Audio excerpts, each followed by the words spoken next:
मन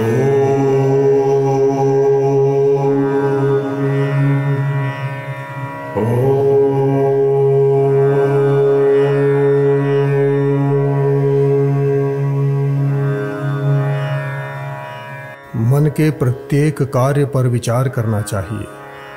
प्रतिदिन रात को सोने से पूर्व दिन भर के मन के कार्यों पर विचार करना उचित है। यद्यपि मन की सारी उधेड़ बुन का स्मरण होना बड़ा कठिन है, परंतु जितनी याद रहे उतनी ही बातों पर विचार कर जो संस्कार सात्विक मालूम दे उनके लिए अपने मन की सराहना करना, और जो संकल्प राजसिक और तामसिक मालूम पड़े उनके लिए मन को धिक्कारना चाहिए। प्रतिदिन इस प्रकार के अभ्यास से मन पर सत्कार्य करने के और असत्कार्य छोड़ने के संस्कार जमने लगेंगे, जिससे कुछ ही समय में मन बुराइयों से बचकर भले कार्यों में लग जाएगा। मन पहले भले कार्य वाला होगा, तब उसे वश में करने में सुगमता होगी। कुसंग में पड़ा हुआ बालक जब तक कुसंग नहीं छोड़ता तब तक उसे कुसंगतियों से बुरी सलाह मिलती रहती है।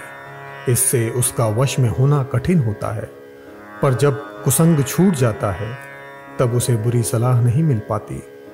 दिन रात घर में उसको माता पिता के सदुपदेश मिलते हैं, वो भली भली बातें सुनता है, तब फिर उसके सुधर कर माता पिता के आज्ञाकारी होने में विलंब नहीं होता। इसी तरह यदि विषय चिंतन करने वाले मन को कोई एक साथ ही सर्वथा विषय रहित करना चाहे तो वो नहीं कर सकता। पहले मन को बुरे चिंतन से बचाना चाहिए। जब वो परमात्मा संबंधी शुभ चिंतन करने लगेगा तब उसको वश में करने में कोई कठिनाई नहीं होगी। मन के कहने में नहीं चलना चाहिए।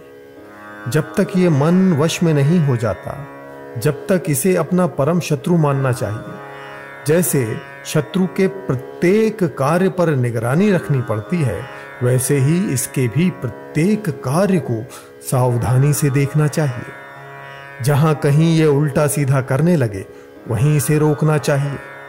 मन की खातिर भूल कर भी नहीं करनी चाहिए। यद्यपि ये बड़ा बलवान है, कई बार इससे हारना होगा, पर साहस नहीं छोड़ना चाहिए। जो हिम्मत नहीं हारता वो एक दिन मन को अवश्य जीत लेता है। इससे लड़ने में एक विचित्रता है। यदि दृढ़ता से लड़ा जाए तो लड़ने वाले का बल दिनों दिन बढ़ता है और इसका क्रमशः घटने लगता है। इसलिए इससे लड़ने वाला एक ना एक दिन इस पर अवश्य ही विजय होता है। अतएव इसकी हां में हां ना मिलाकर प्रत्येक कार्य में खूब सावधानी बरतनी चाहिए। ये मन बड़ा ही चतुर है, कभी डराएगा, कभी फुसलाएगा, कभी लालच देगा, बड़े अनोखे रंग दिखलाएगा, परंतु कभी इसके धोखों में नहीं आना चाहिए। भूल कर भी इसका विश्वास नहीं करना चाहिए।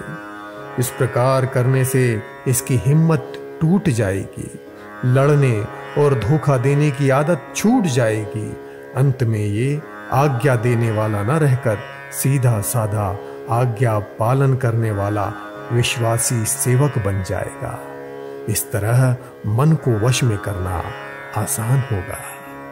यं लब्ध्वा चापरं लाभं मन्यते